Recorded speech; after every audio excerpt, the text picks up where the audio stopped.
Tao dito. Nangingilabot ako talaga sa pasalamat ko talaga sa mahal na Panginoon. God bless you po. Ano nangyari rito? Glory to God, si Nanay Dionila po ay 2 months daw po, lagi lang daw po nakahiga. Dahil siya po'y nanghihina sa UTI, mataas po ang blood sugar at high blood. Pero ngayon po'y pinalakas na po ng Diyos na buhay. Kumusta na kayo ngayon? Magaling na ako po. Malakas ang katawan ko. Dati mahina? Ang lakad. Oh, tumakbo pa. Tumakbo pa.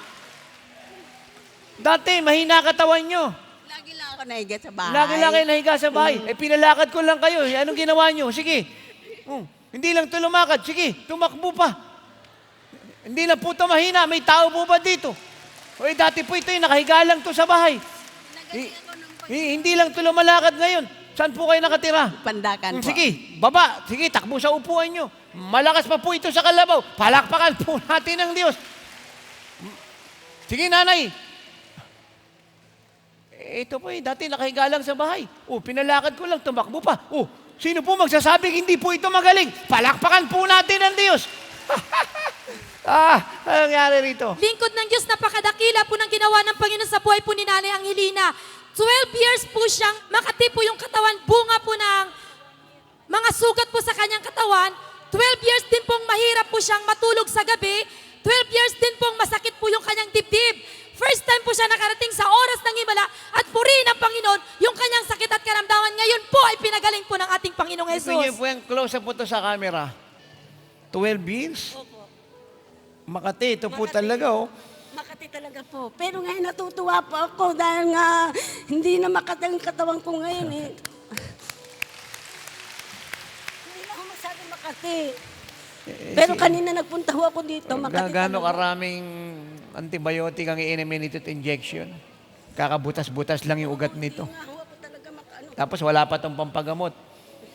Wala pa tong healthcare. Talaga po totoo. Hindi ako Paano ito? Ngayon, kita nyo kay Jesus, walang kapagod-pagod. Magtaas po tayo ng kamay. Mabuti ang Diyos. Sino po nagpagaling sa inyo? ang Panginoong Isus. God bless you po. Ang bait ang Diyos. Lingkod ng Diyos, si Nanay po ay yung kanyang kaliwang kamay po ay hindi po niya maitaas sa loob po ng 1 year. At ito po ay naitataas na po niya. At yung kanyang pong mga mata po ay 20 years pong malabong-malabo ang kanyang mga mata. Pero sa ngayon po sa kanya, kanina po, itinapon niya yung salamin niya dahil ngayon po ay malinaw na po ang kanyang mga mata. 20 years, malabo ang mata nyo. Ngayon po, kumusta na? Nung imulat ko nga ang mata ko, yung taimtim ako nagdarasal, imulat ko, nagulat ako, bakit ang linaw na ang lahat? At saka dati, nung una na nagpunta ako dito, ito ang pinroblema ko na hindi ko maitaas. Kayo rin ang nag-ano sa akin, hinaplos nyo. Ngayon, taas. Tapos, pinatataas nyo sa akin noon, kalahati lang talaga. Ngayon, hindi ko. taas. Ngayon, kapantay na. Walisin mo muna yan. Taas. Kapantay na. Sino po nagpagaling sa inyo? Ang Si Panginoong Jesus. Jesus. God bless you. Ano nangyari Purihin sa ng kanya? Diyos sa kilang bagay pag ginawa ng Diyos sa kapatid natin na galing pa po ng Pangasinan. Meron siyang 4 months maxillary chronic sinusitis. Ito po'y nagiging daan na ito po'y sumasakit ang kanya pong ulo hanggang lumabo ang kanyang mata at ang kanyang grado ng kanyang salamin ay 145/65 na kanina po'y malabo at sabi niya iniwanan lang po niya sa kanyang lolo kanina tanda na siya'y magaling na. Totoo ba yun? Opo. Ikaw magkwento sa amin. Bali, lagi pong masakit yung ulo ko, kaya yung neurologist ko po, ni-request po na CT scan. Nakita po na may maxillary chronic sinusitis po ako, kaya ni-refer po ako sa EENT. Tapos nung nag-take po Sa ako masalita, may sakit ka. Opo. So, gaano katagal ng dala yun? For 4 months po, dahil po doon, bihira po ako nakakapasok. Ano ang nangyari ngayon? Bali, lumino po yung paningo, tapos yung sakit ng ulo na for 4 months, nawala po. Isipin niyo yun? Kasi lang credible. That's the amazing work of Jesus. God bless you. Ano nangyari? Dakila po ang ginawa po ng Diyos sa buhay po ni Ate Lingkod ng Diyos. Ang ayon po sa kanya ay 4 years na daw po siyang may sakit po sa puso. May butas na daw po ito at apektado na rin po ang kanya pong baga. Ang sabi daw po ng doktor ay wala na daw po itong pag-asang gumaling dahil stage 3 na daw po. Kanina po pumunta po siya ditong kumikirot masakit at hindi po lundag ng maayos at ngayon po pinagaling po siya ng ating Diyos na buhay. Totoo po ba yung sinasabi niya? Opo. Wala na kayo nararamdaman? Wala na po ako. Ngayon po maganda ng pakiramdam ko po. Naginhawa na kayo? Opo. Maganda na po ang pakiramdam ko ngayon. Naiiyak po si ate sa kabutihan ng Diyos. Ito pong lahat na gumaling po rito, gaano karaming pera ubusin ng mga ito sa doktor, walang assurance. Bagamat gagawin ng mga doktor yung nararapat dahil sila po yung mabuting tao at nagmamahal sa atin po mga kababayang may karamdaman. But minsan, ang issue po, pera. Yung pera ng mga kababayan natin, kung may pambayad o wala. Pero rito kay Jesus, walang issue yung pera. Ito po, magaling na. Masaya na po kayo. Opo. God bless you. Ano nangyari sa kanya? Si Nanay Yoli po ay galing pa po ng Angeles City at pumunta po siya rito para po magpasalamat po sa Diyos. Actually, siya po ay bunga po ng ating radio program ng Oras ng Himala. At nung kayong daw po ay nanalangin, sumabay po siya at ipinatong niya po ang kanyang kamay sa kanya pong tiyan at doon po ay naranasan niya po ang kagalingan po ng Diyos. Ano sakit niya? Sakit po sa atay. Sakit sa atay. So ako po yung napakinggan niyo po sa radyo. Opo. Tapos na ako po yung nag-pray, sumabay kayo. Opo. Tapos nawala ang sakit ng inyong atay. Opo. Kita niyo siya nga po yung naninilaw Kasi yun ang tanda ng sakit sa atay. Mga katatapos sabi po ng doktor sa akin, 1 linggo daw po babalik ako sa doktor at maupiran yung atay ko. Wala ka akong posible sa Panginoon kasi wala po kaming pera. Panginoon ka ako magpagaling sa akin, sabi ko ganun sa doktor. Kasi wala po kaming pera. Tapos kayo po yung nakarinig sa akin sa radyo, na ako po yung nanalangin, sumabay po kayo. Opo. Ano po naramdaman nyo nun? Ako po yung nag-pray. Magaling na po ako. Kaya sumama po ako sa kanila, pastor. Kumupunta po doon sa Kailan po amin. naganap nung nakinig kayo sa radyo? Po, 2009. Noong 2009, last year, nakinig sa radyo. Ngayon, magaling na. Alakpakan po natin ang Diyos. Ako po yung naniniwalang talagang siya po yung magaling kasi 2010 na po ngayon. Kung hindi po ito magaling, either ito po yung nasa ospital o wala na po si nanay. 2010, yung sakit niya po sa atay, talagang pinagaling ng Lord. Hanggang si Jesus po yung buhay, may pag-asa po tayo. Huwag po kayong mawawala ng pag-asa Pilipinas. Panahon na ng Pilipinas ngayon. Ito yung sinasabi ko ulitin ko uli. Pagsamahan niyo yung economy ng Hong Kong at Singapore, pag inikot ng Diyos ang Pilipinas, ito pong economy nilang pinagmamalaki nila, wala pa po sa 1/4 ng kasagalang ibibigay ng Diyos sa sambayan ng Pilipinas.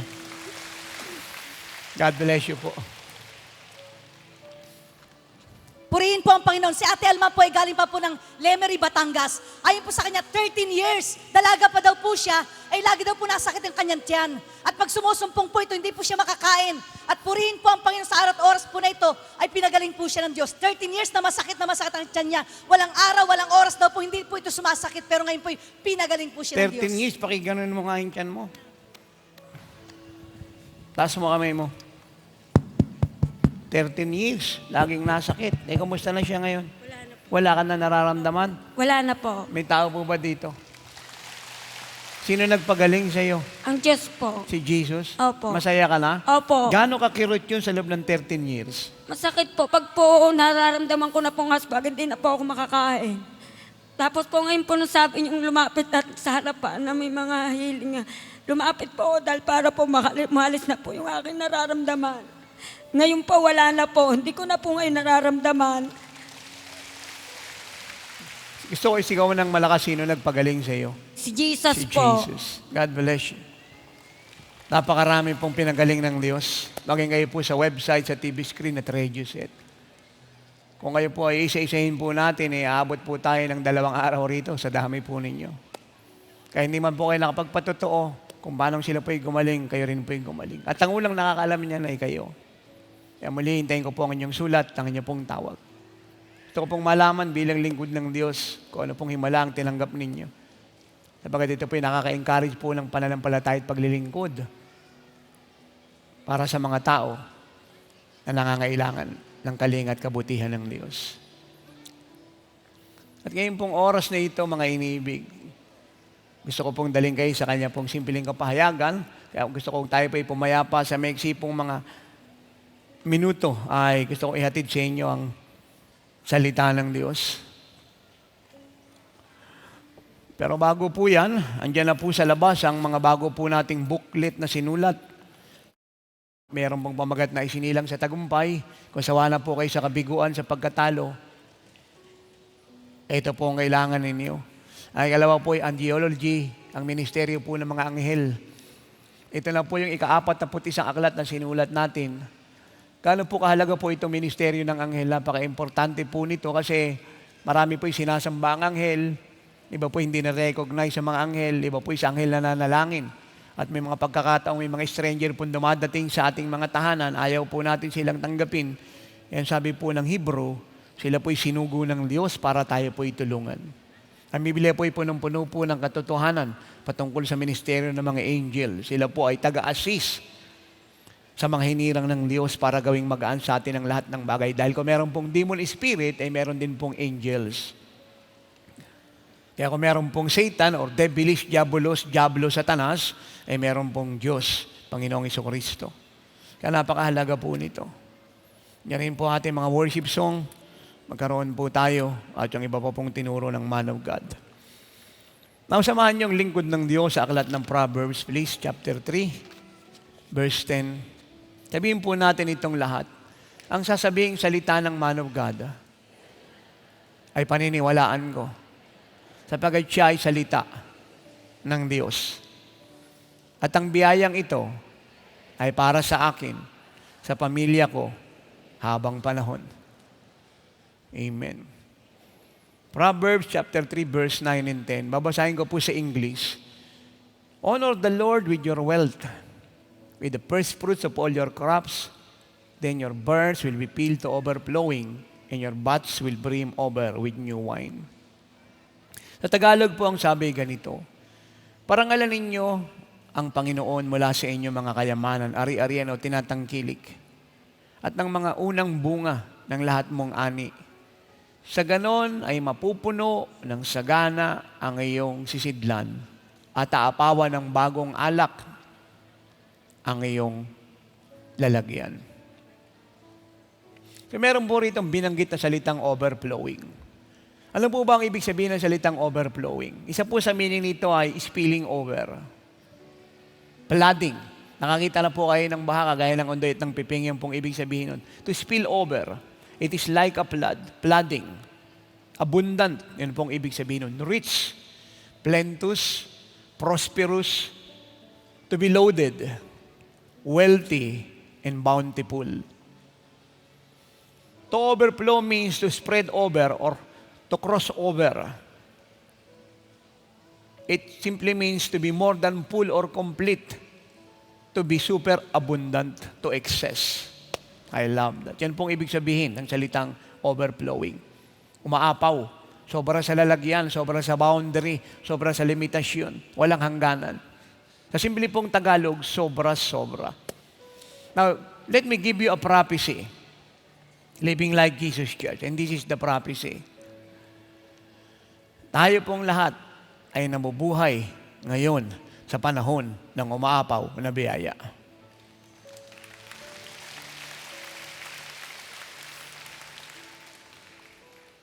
Ito po ang panahon ng kasaganaan ng umaapaw na biyaya. Ito po ang panahon ng wealth transfer. Let me repeat the prophecy. Ito po ang panahon ng umaapaw na biyaya. Ito po ang panahon ng umaapaw na kasaganaan. Ito po ang panahon ng wealth transfer.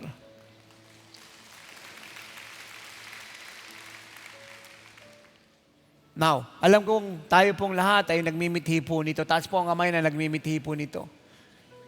Yung isang buhay na walang kulang, isang buhay na walang utang, isang buhay na hindi naghihirap, isang buhay na mai-enjoy mo kasama ng pamilya mo, yung gusto mong bilhin ay mabibili mo, yung gusto mong kainin ay makakain mo, yung gusto mong puntahan ay pupuntahan mo.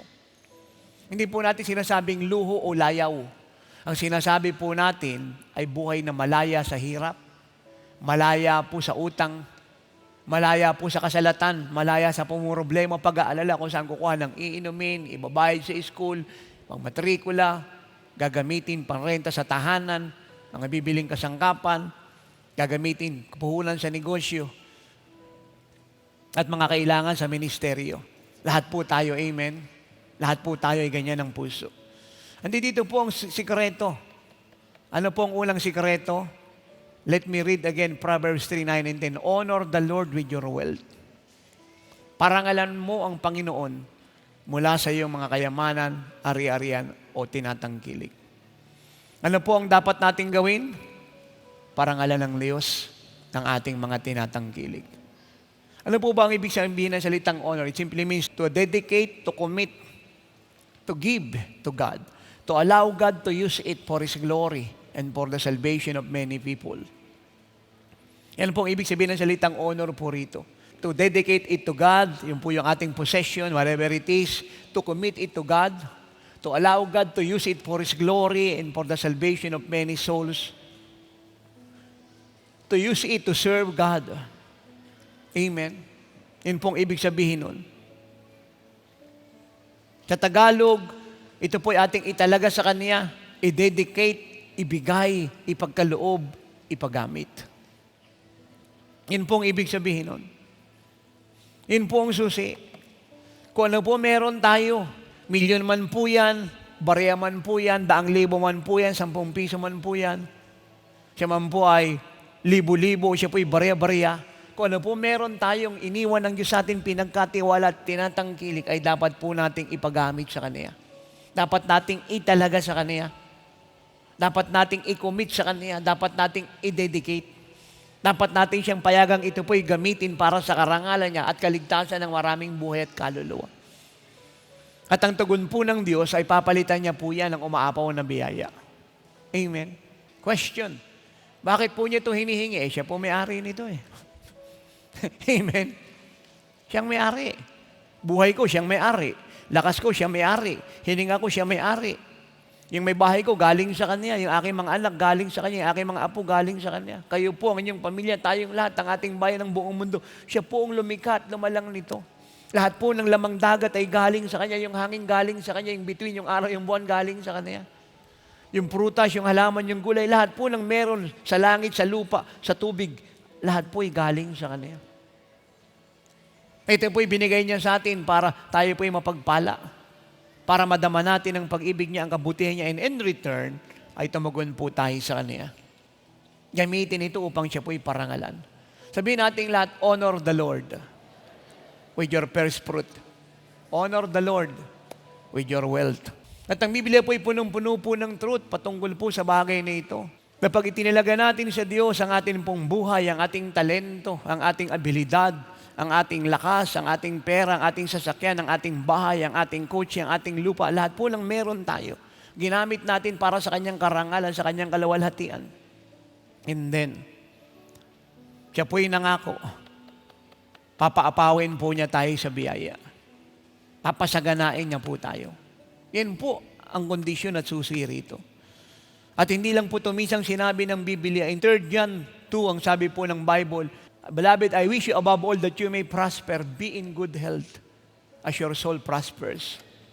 At sinabi po ito ni Apostle John para kay Gayo, sapagkat si Gayo po ay generous. Yung mga misyonary na nangangaral ng Word of God sa bawat bansa, sa bawat sulok, mula Jerusalem, Judea, Samaria, to the Middle East, to Asia, to Europe, to America, to Africa, and to the ends of the earth, ay pinapatuloy niya sa bahay niya. Tinagamit ni Gayo yung kanyang tahanan sa Diyos para sa mga misyonaring lingkod ng Diyos na nangangaral ng Ebanghelyo. At pag sila po'y umaalis, binibigay niya po sila ng pananalapi para magamit nila sa biyahe. Para hindi sila nanghingi ng pera sa mga wala sa Diyos. Para hindi sila nanghingi ng pera sa kalsada. Para hindi sila nangungutang, namamalimos at mukhang kawawa. Ang ibig sabihin, yung pera po na binigay ng Diyos kay Gayo, pati kanyang property, pininance niya para sa paglawak ng Ebanghelyo ng Diyos. At dahil yun po, ang ginawa po ni Gayo, sinabi po ni John the Beloved sa kanya, ang umaapaw na biyaya ng Diyos ay isa sa iyong espiritu, kaluluwa at katawan. Lagi pong may kapalit na biyaya ang pagbibigay natin ng ating ari-arian, pera, pananalapi, lakas buhay para sa Diyos at kaligtasan ng maraming buhay at kaluluwa.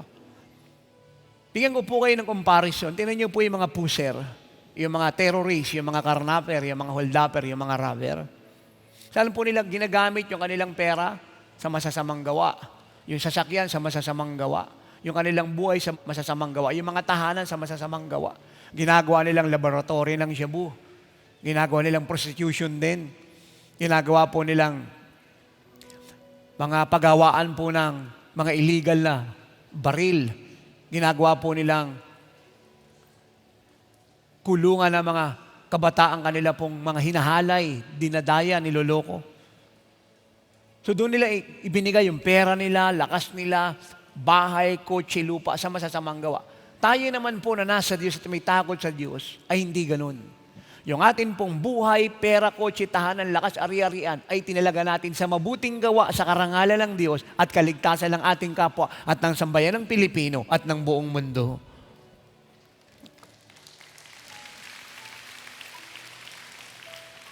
Ang sabi po ng Proverbs 10:22 ay ganito, "The blessings of the Lord make one rich and He add no sorrow in it." Hindi lamang daw po nagpapala ang Diyos, ginagawa niya pong masagana, mayaman ang pinagpapalaan niya.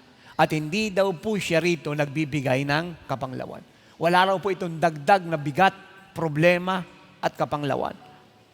Ang dagdag po sa biyaya niya ay kayamanan, kagalakan. At ito po'y dumadating sa atin muli pag ino-honor natin ang Diyos sa pamamagitan ng ating mga wealth, ng ating mga substance, pinagagamit sa ebanghelyo niya. Proverbs 11:24 and 25, ang taong madamot ay naghihirap, pero ang taong mapagkaloob ay yumayaman at sumasagana. Ang nagpapala ay pinagpapala ng Diyos, at ang after sa kapakanan ng iba ay kinakalinga at tinatangkilik ng Diyos. Napakaganda mga pangako. Ang madamot ay naghihirap, ang mapagkaloob ay yumayaman. Amen? Do you believe that? Hinihingi po ng Diyos ang ating mga buhay, ang ating pong mga talento, ang ating mga salapi para gamitin sa kaligtasan ng mga kaluluwa. Kasi yan ang agenda ng Diyos. Yung iligtas sa mga kaluluwa, sila ipasok sa langit. Kasi alam na natin ang impyerno po ay totoo, ang apoy purya ay totoo. At sino po ang i-expect ng Diyos na gagawa ng bagay nito at sasang-ayon sa kanyang layunin, kundi yung mga sumasa kanya. Kinakailang maipangaral ang ebanghelyo. Kinakailang makakilala ang mga tao sa Diyos, sa Panginoong Hesus. Kinakailang maranasan nila ang pag-ibig at kabutihan ng Diyos. Ito lamang po ang paraan upang magkaroon ng pagbabago. Dahil pag nabago ang puso, mababago po ang masasamang gawa. Pag nabago po ang isip, mababago ang masasamang kaisipan. Pag nabago po ang ugali, mababago po ang masasamang mga panukala sa buhay. At wala pong pwedeng magbago ng mga ito maliban sa Diyos, sa Panginoong Jesucristo na siyang lumikha at lumalang sa lahat ng tao. Ito po yung napakaganda. Psalm 35 verse 27. The Lord delights in the prosperity of His servant. Ang Diyos daw po yung nagagalak sa kasaganaan ng kanyang mga lingkod. Tayo pong lahat ay lingkod ng Diyos.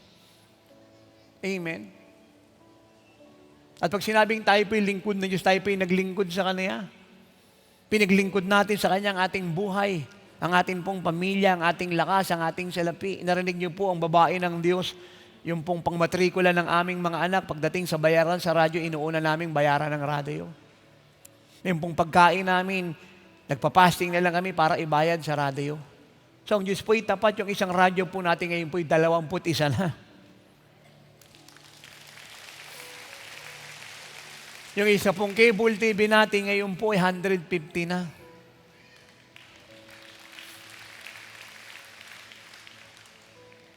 At almost 17 years na po, hindi na po tayo nawala sa television, ano man po siyang istasyon. At mabuti po ang Diyos, binigyan pa po tayo ng World Harvest Radio na inaabot po ang 2 bilyong tao sa ibabaw ng lupa sa buong mundo. Napagkatiwalaan po tayo sa maliit na bagay.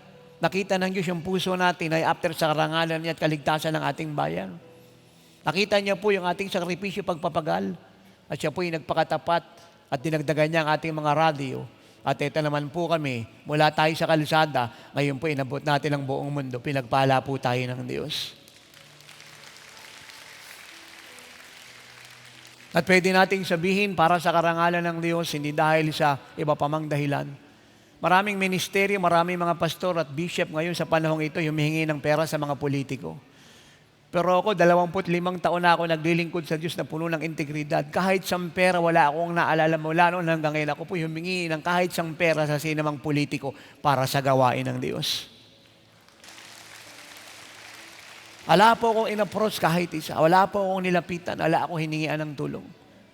Dahil ako po ay naniniwala, kung itong ministeryong ito ay pag-aari ng Diyos at ang ginagawa ko ay tama, kung siya po ang may-ari, siya po ang magpala.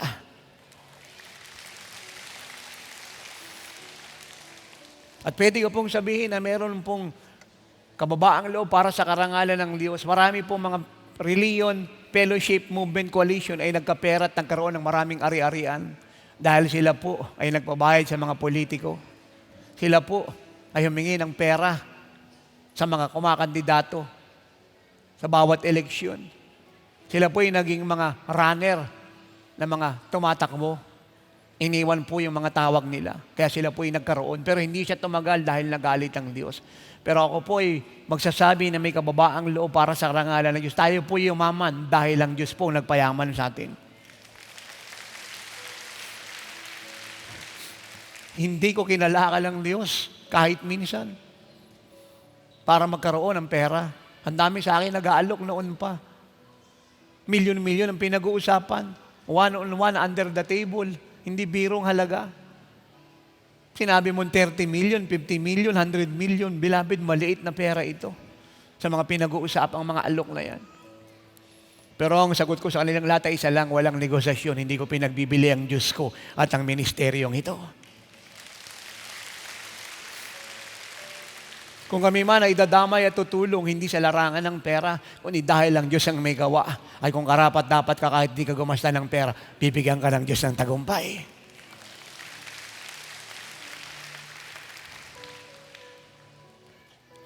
Ano pong sabi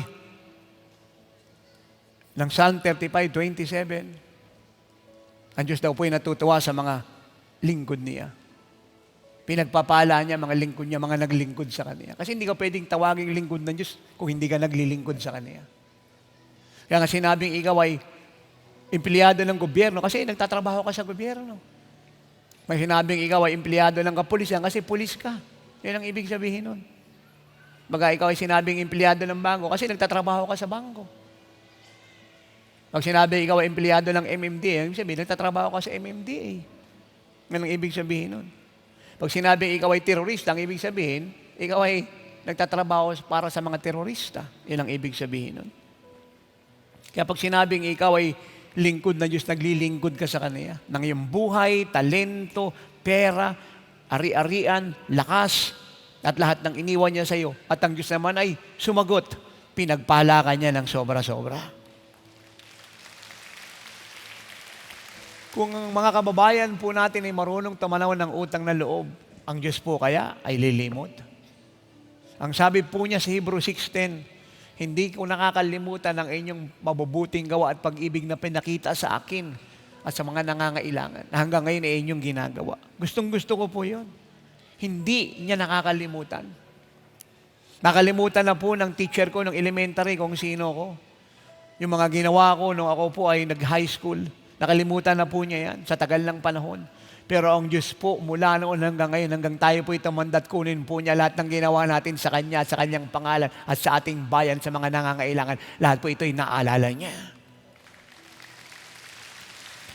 Malakalimutan man po yan ng mga nasa government, ng nanunungkulan na mas mataas sa iyo, purihin ang Diyos. Yung ginawa mo ay hindi makakalimutan ng Diyos.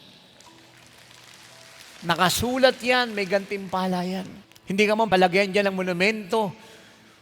Kung saan man ilalagay, sa Baclaran, sa Edsa, sa Cavite o sa Manila, hindi ka man lagayan dyan ng rebulto para maalala ng taong bayan ang ginawa mo. Purihin ang Panginoon. Wala ka mang rebultong naitayo o hindi ka man napatayuan ng rebulto at hindi ka man natawag na bayani. Isang bagay ang sigurado. Lahat ng ginawa mo ay naalala ng Diyos. At mas masarap na ang umaalala ng ginawa natin ay Diyos, hindi tao. Dahil pag ang tao ay namatay na, ang ginawa mo ay nakalimutan niya na. Pero ang Diyos ay hindi namamatay, kaya ang ginawa mo habang panahon ay naalala niya.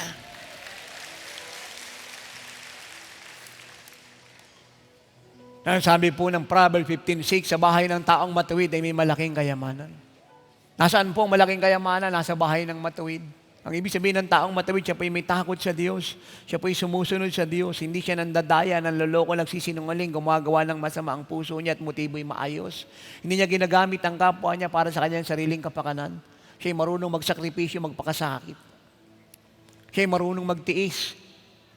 Nagpapahalaga siya ng sobra sa kapwa niya ng higit sa kanyang sarili. Inuuna niya muna yung kanyang kapwa, ang bayan, bago ang kanyang sarili. Yan po ang taong matuwid. At sa bahay daw ng taong matuwid ay merong malaking kayamanan. Kita niyo po si Abraham napakayaman kasi siya po yung matuwid. Si Solomon, si Isaac, si Jacob, si Noah. Ang mga Israelita, si Moses, sila Joshua. Ang mga hinirang ng Diyos ng lumang tipan, ng bagong tipan hanggang sa pangkasalukuyan. Dahil sila po yung naglingkod sa Diyos, ipinagamit kung anong meron sila sa karangalan ng Diyos. Na kung bakit marami po hindi umulad at sumasagana kahit nagbibigay, nagpapagawa ng building. Kasi doon mo binigay sa tao yan, doon mo binigay sa reliyon yan. Hindi naman sa Diyos. Ang pinag-uusapan po rito, binigay mo sa Diyos, ginamit para sa kaligtasan ng mga kaluluwa. Bakit hanggang ngayon po hindi tayo bumili ng sariling building? Kung tutuusin, meron na po tayo kahit na 1 billion na building. Na property po natin. Kahit sabihin natin 7 hektarya ang lupa dyan sa malaking lungsod ng Metro Manila, matagal na po tayong meron kung ginusto ng lingkod ng Diyos. Bakit hindi natin ginawa? Sapagkat lahat po ng perang pumasok sa ministeryo natin ay inubos natin sa kaligtasan ng kaluluwa, sa radyo, telebisyon, sa oras ng himala at mission of love at pagtulong sa mahihirap. Pagamat hindi po masama magkaroon ng building, pero minsan mahirap sigmurain, meron kang 1 billion building, pinagmamalaki mo. Meron kang 2 billion building. Pagkatapos, yung mga kababayan natin walang makain. Naghihirap. Nagugutom. At ito po ang ministeryo, ang pera po ng Diyos ay hindi po nininegosyo.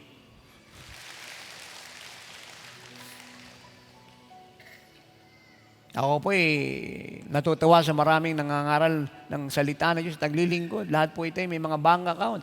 Yung pera po ng Diyos nasa business. Yung atin po hindi po nilagay sa negosyo. At ako po ang lingkod ng Diyos na kahit po isang maliit na negosyo po wala. Wala akong tindahan ng itlog, wala akong kooperatiba, wala akong tindahan ng tubig, wala akong investment sa ginto, wala akong investment sa housing. Ang investment po ng buhay ng man of God at lahat ng nasa sa akin ay kaligtasan ng Pilipinas at kalayaan ng buong mundo. Kaya tayo po nabuhay na may integridad. Pwede tayong humarap kahit sino, sa kahit kanino. Dahil ako'y naniniwalang pag naglingkod ka sa Diyos, dapat ay hindi mo kakalakalin ang pangalan niya sa politika, sa negosyo, at gagamitin ang pera ng church para sa negosyo. Masama po yun. Madaya po yun. Galit po ang Diyos doon. Hindi po matawid na paglilingkod yan. Kung gusto mo magnegosyo, iwanan mo ang pagpapastor, iwanan mo ang pagiging ministro, iwanan mo ang pagiging brother at pagiging sister, magnegosyo ka na lang. Pero kung ikaw ay magngangaral, maglilingkod ka sa Diyos, kagaya ng ginagawa ko, and then i-devote mo ang buhay mo hanggang ma-rapture ka, hanggang bumalik ang Panginoon sa paglilingkod, hindi sa pagkita ng pera. At ang Diyos ang magbibigay ng pera sa iyo. Ang sabi ni Haring David, wala ako nakitang naglingkod sa Kanya na nagutom at ang mga anak niya at mga apoy naghirap at namalimos. Lahat na naglingkod sa Diyos ay pinagpala ng Diyos. Ano pong sabi ng Proverbs 28:20, ang taong tapat ay sasagana sa pagpapala. Hindi po sinabing edukado, matalino, magaling ang taong tapat. Ang tinitingnan po ng mundo ay achievement, ang tinitingnan ng Diyos ay character. Ang tinitingnan ng mundo ay accomplishment, ang tinitingnan ng Diyos ay integrity. Ang tinitingnan po ng Diyos ay commitment, compassion. Ang tinitingnan po ng mundo ay accomplishment. Secondary lang po yan. Ang importante po sa Diyos ay hindi yung ginagawa mo kundi anong klaseng tao ka. Ang salita mo ba ay mapapanghawakan? Siya po ba ay katotohanan? Pag may nangailangan ng tulong ay mabilis ka bang lapitan? O wala ka roon sa departamento mo, nasa abroad ka, nasa ibang lugar ka, at may kadate kang hindi mo asawa? Mahal po natin ang lahat, pero magsabi ng totoo, hindi kasalanan. Kaya nga po, hindi na po maniwala ang marami na yung sinasabi nilang patungkol sa Diyos ay totoo. Ang basihan po kasi ngayon ay paramihan. Ay kung sino yung pinakamarami, yun ang mukhang makadiyos. Parihin ng Panginoon, ang panahon po ni Hitler, ang dami po ng Germans. Pero hindi po sila makadiyos. Pero niyo po, Russia, ang China na lang po, bilyon ng populasyon, siya po yung pinakamalaking bansa sa buong mundo, napakarami pong tao ron. Pero marami po sa nila hindi makadiyos. Hindi nga kilala ang Diyos, bawal nga po ron ang gawain ng Diyos. Ang mga mangangaral ng salita ng Diyos ay pinakukulong po nila. Parang Saudi Arabia, bawal ang salita ng Diyos. Pero pag sila ang pupunta rito sa atin, pwede silang magdara ng Quran nila, pwede silang magtayo ng mosque nang walang problema at ino-honor yung kanilang karapatan para sa kanilang reliyon. Dapat galito rin sa Saudi Arabia. Dapat marinig ng United Nations yan at ng lahat ng human right defender na dapat pagdating sa Middle East ay merong freedom of religion. Dahil pag sila nagpupunta ng Pilipinas, pwede nilang darin yung Quran. Daming Arabiano nagpupunta rito. Kahit saan pwede siyang sumamba sa mosque. Malaya niyang bitbitin ang Quran niya. Malaya siyang umawit, malaya siyang kumanta. Malaya siyang magsalita. Malaya siyang mangaral sa radyo, telebisyon. Walang kukulong sa kanya. Pero pagdating ng Kristyanismo sa Saudi Arabia, purihin ang Panginoon. Magkamali ka lang ng konting may bibit na Bible, kulungan ka. That is the difference. At dito natin makikita kung ano ang katotohanan at sino talaga ang nasa katotohanan. Ang nasa katotohanan, walang kinakatakutan sino man ang katabi mo. Kung ang pinaglalaban mo yung katotohanan, bakit ka matatakot kung magsulputan ng maraming reliyon? Bakit ka matatakot kung magsulputan ng maraming pananampalataya? Eh, nasa katotohanan ka. Ang katotohanan, kahit sino ang kalaban niya, isang bagay, wag natin kalimutan, Pilipinas. Gaano man katagal ang digmaan, pagkatapos ng digmaan, ang katotohanan pa rin ang mamamayani.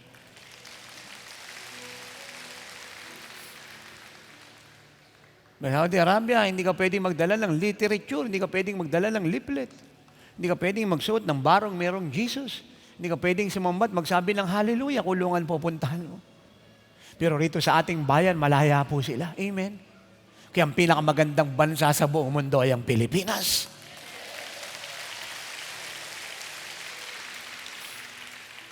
Dapat bigyan na ng kalayaan ng mga Kristiyano kung saan nila gustong sumamba as long na hindi ginugulo ang kanila pong gobyerno, hindi sila lawbreaker, hindi sila nagkikreate ng rebellion, hindi sila nagsasabi ng masama sa pamunuan, hindi sila gumagawa ng pangit na bagay laban sa kanilang kinamulatan at kinaugalian at hindi nila pinupuwersa ang mga tao na magpalit ng reliyon. Kinakailangan kahit saan pumunta, ang sino mang tao ay mayroon siyang kalayaang sambahin ng Diyos niya alinsunod sa pananampalataya niya. Pero sa gitna po ng lahat ng yan, still, ang oras ng himala ay marami pa rin chapter sa buong Saudi Arabia. Tuloy pa rin ang pangangaral ng oras ng himala sa Saudi Arabia. At itong dadating na mga araw, magsasalita na naman ako sa internet sa Saudi Arabia. Yan po ang sinasabi po ng salita ng Diyos na ang katotohanan at ebanghelyo ay hindi pwedeng ikulong. Ang sabi ni Pablo, ako kinulong nyo, pero ang ebanghelyo ni Kristo hindi nyo pwedeng ikulong. Kung ang mga terorista ay nagpapakamatay para sa terorismo, ang totoong Kristiyano ay handang magpakamatay para kay Kristo. Ang kulungan ay baliwala sa atin, ang piriparnis, ang layos din, ang emperor ng Rome, si Agrippa, si Felix, si Festo at si Pero. Lahat ay mahal nating ginagalang. Pero pag ang pangangaral ng ebanghelyo ay sisikilin at ang buhay po natin ay kapalit, hindi bali na. Ang importante ay maipangaral ang katotohanan. At ito po maganda, ang taong may buhay na walang gana, hindi natatakot mamatay. Amen. Ako ay nagpunta ng Sultan Kudarat. Alam niyo, 23 ang chapter natin sa buong Mindanao. Alam niyo, ang chapter natin sa buong Pilipinas ay 200 mahigit, 4 na po sa buong mundo, papunta ng 50. 1,000 churches sa ibabaw ng lupa ang nasa covering ko. At ako'y nangaral doon, nung sabi ng isang Muslim, ano ito? Ako na isang Muslim, binigyan ni Jesus ng paningin sapagat siya po'y bulaga, siya po'y nakakita. At siya po'y tuwang-tuwang, sabi ko, hindi na mahalaga kung Muslim ka, kung Hindu ka, kung Buddhist ka, kung komunista ka. Ay, importante, mahal ka ni Jesus. Hallelujah. Ang taong naghahanap ng kaligtasan ng kailangan niya, hindi reliyon, kundi Savior. Ang tao nangangailangan ng kagalingan ng kailangan mo, hindi reliyon, kundi kagalingan. Ang tao walang makain ng kailangan mo, hindi reliyon, kundi pagkain. Ang tao walang maisot ng kailangan niya, hindi reliyon, kundi kasuotan. Ang taong binabaha, kagaya ng panahon ni Undoy at ni Piping, ang kailangan niya, hindi reliyon, ang kailangan niya po ay salbabida. Ang kailangan niya po ay rubber boot.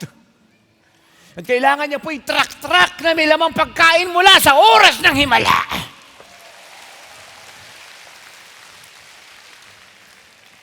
Amen.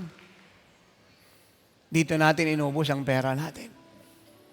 Ilang libro na sinulat ko. 41 na po ito. Kahit 5, hindi ako kumuha. Lahat po ng proceed ay tuloy-tuloy sa gawain ng Diyos. Ilang CD, DVD ang nagkalat sa buong mundo mula sa man of God. Kahit sa pera, ala kong kinuha lahat tuloy-tuloy sa gawain ng Diyos. That is the difference between religion and true Christianity. Pwede kang magkaroon ng lahat ng klase ng reliyon, pero pag di mo kilala si Kristo, hindi ka pa rin papasok sa langit.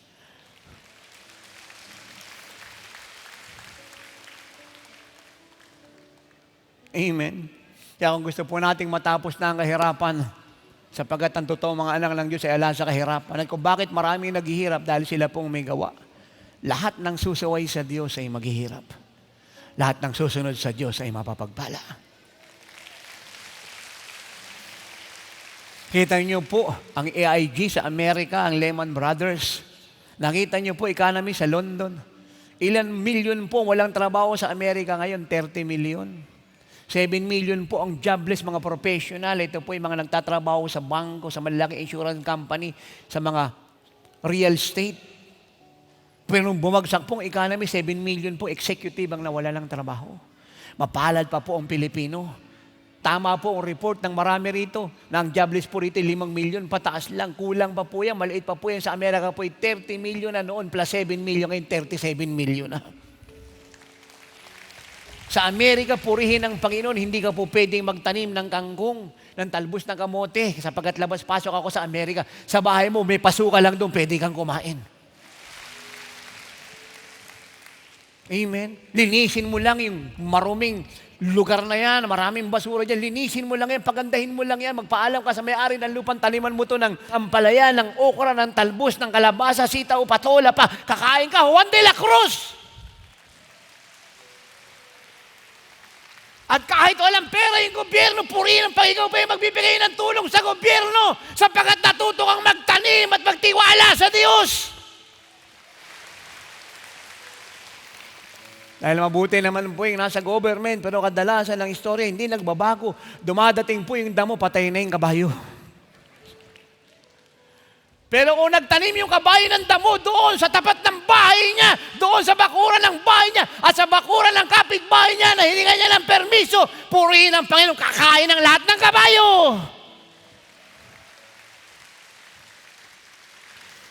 Tumira po ako sa Marikina, sa 5 Hermanos, ang tagal ko po riyan. Yung pong bakanting lote po riyan, na marami po riyan, mga matataas na halaman, mga talahib, iba po dyan, may mga ahas na, pinalinis ko po yan. Nung buhay pa po nanay ko, yung pong kabilang lupa, hindi namin pag-aari yun. Humingi lang ng permiso kami sa may-ari, nilinis po ng nanay ko yan, nilinis po namin yan, tinaniman po namin yan. Tinanim namin po yan ng mga papaya, ng mga talbos, ng mga gulay. At kahit umalis na po ako Marikina, yung pong pumalit, ay ini-enjoy po yung tinanim ko, siya po yung kumain. Yung maduming lupa, nalinis. At yung walang tanim, nagkaroon ng tanim. At yung nagtanim, umalis, hindi ako nakakain, pero yung pumalit ang nakakain, hindi bali lang masaya ako. At sila po'y nakakilala sa Diyos. Mapalad po ang bansang ito. Pilipinas, tingin ka sa akin. Makalimutan mo lang pangalan ko, wag mo lang kakalimutan, sasabihin ko, kahit anong gawin ng sino man, ang kasagaran ng Pilipinas ay hindi na pwedeng awatin pa.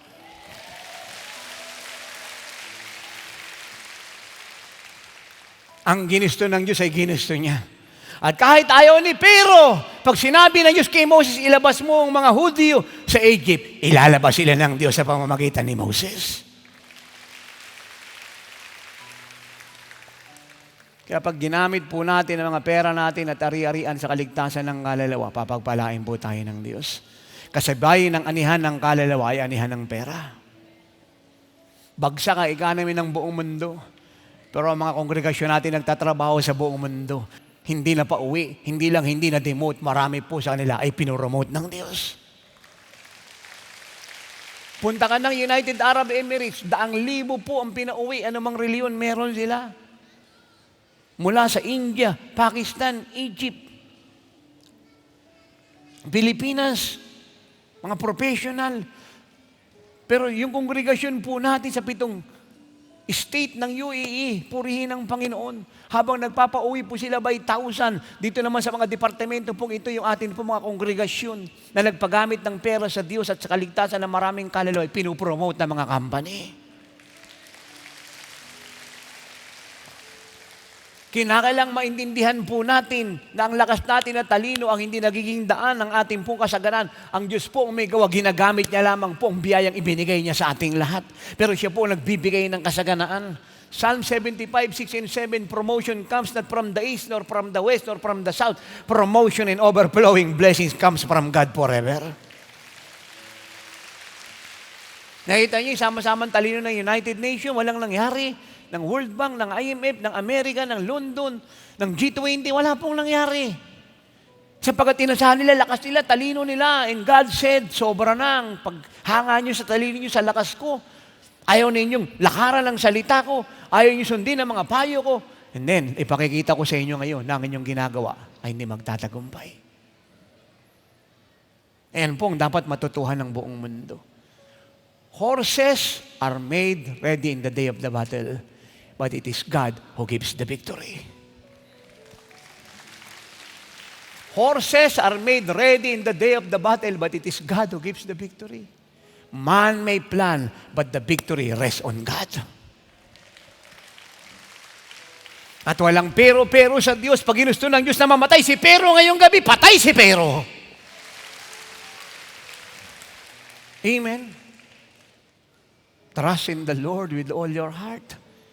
Proverbs 3, 5, and 6, and lean not on your own understanding.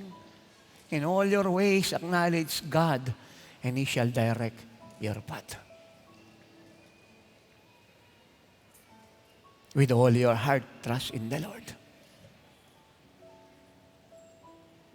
The word trust means to recognize Him. To recognize His Lordship. His leadership. Tara po itong piloto ng eroplano eh. Pagka sumakay ka ng eroplano, kahit magaling ka, matalino ka, bilyonaryo ka, hindi mo pwedeng pakialaman ng piloto. Kasi pag pinakialam mo yung piloto, baka hindi ka makarating sa pupuntahan mo. Isa lang magagawa mo magtiwala sa piloto. Umupuri yan, pumayapa. At yung pagkakaunawa mo, na itong ginagawa ng piloto, yung trabaho niya ay sapat na para pumayapa ka at makarating sa pupuntahan mo. Yan ang ibig sabihin ng trust. Hindi mo man naunawaan ang lahat ng karunungan ng Diyos, magtiwala kang hindi kanya ipapahamak. Ang gagawin niya sa'yo mabuti at maganda. Dahil si Joseph, pangit yun nangyari sa kanya, nakulong siya eh. Kung hindi siya nakulong, hindi siya napunta ng palasyo. Ginawan siya ng masama ng asawa ni Potiphar, wala naman siyang kasalanan. Eh kung hindi nangyari yun, hindi siya nakarating sa palasyo. Pag ikaw ay magtitiwala sa Diyos at mabuti ang puso mo sa Diyos at hindi ka magsasalita ng pangit sa kapwa mo at magpapatawad ka, yung pangit na bagay na ginagawa ng diablo, babalik ta rin niya. At ang kabigo ang gusto ng diablong ibigay sa gagawin ng Diyos na tagumpay. Hallelujah. Amen. Ang biyaya po ay parating mula sa east, west, north, and south. Are you ready for that, living like Jesus people? I said, blessings from the east, west, north, and south is coming to us. Hallelujah! God will surround us with favor, overflowing blessings. Now, what is favor? Favor means supernatural advancement. That is favor, supernatural advancement. Favor means supernatural supply, supernatural provision, supernatural protection. That is favor, supernatural advancement. It is the grace of God. Bibigyan ka niya ng favor sa taong to, favor sa trabaho, favor sa negosyo, favor sa eskwelahan, favor sa kumpanya, favor sa kandidatura, favor sa ministeryo. Favor sa pag-abroad. Pag sinabi pong favor, hindi lang pera. Bibigyan ka niya ng favor, bibigyan ka niya ng wisdom, instruction, insight, understanding. Favor. For you to cease from your 1,000 labor. Amen. Bibigyan ka niya ng favor sa school, sa relasyon, sa trabaho, sa pamilya. Bibigyan ka niya ng favor sa promosyon, sa pananalangin. My God, I love this. Sa kasaganaan, sa ari-arian, sa pananim, sa aaniin, sa manukan, bakahan, kambingan, may tao po ba rito, palaisdaan, favor, favor, favor, favor. Yung luha sa mata mo, papalitan niya ng kagalakan. Yung kabigatan mo, papalitan niya ng kagaanan. Yung lungkot mo, papalitan niya ng katuwaan. Yung kabigaan mo, papalitan niya ng tagumpay. Favor, and God's favor is overflowing to us today. Hallelujah. Favor is to experience God's faithfulness. Favor means to rest in His love, to enjoy His goodness, to enjoy His provision. That is favor. That's the grace of God. Amen. Alam, sabi po ng Luke 6:38, dito lang po ako magwawakas, magbigay kay bibigyan, hustong takal, siksik, lilig, umapat, walang sukat, paglagyan. Magbigay kayo kay bibigyan, hustong takal, siksik, liglig, umapat, walang sukat, paglagyan. Sabi natin lahat, Luke 6:38. Magbigay ka at ikaw ay bibigyan. Gustong takal, siksik, liglig, umaapaw, at walang sukat, paglagyan. Marami po tayo mga kababayan, pag sila po'y nakakita ng offering bucket, iba po yung iniisip. Sabi lang marami, yung gawain yun, nagsasamantala sa pera yan. Totoo po yun, yung marami, yung oras ng himala, hindi.